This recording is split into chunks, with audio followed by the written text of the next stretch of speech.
भइरहेछ साथी हो।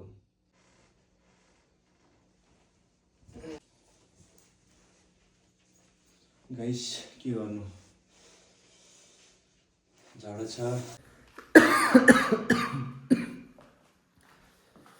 धेरै जाडो भएकोले गर्दा खोकी पनि लाग्ला जस्तो भइरहेछ।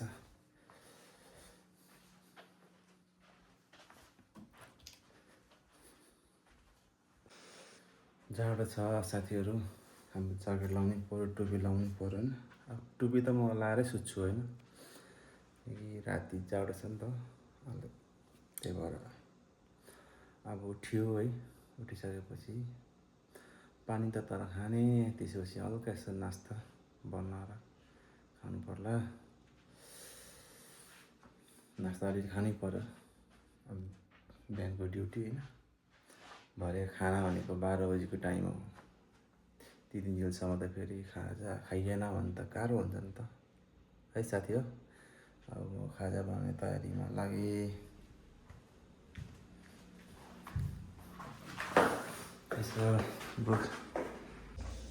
ल साथी हो, नास्ता पनि आयो, यसो हल्का नास्ता खानु पर्यो।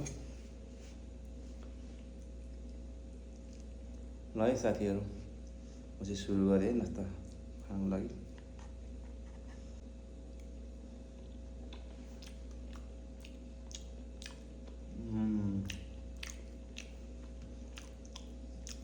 दामी दामी,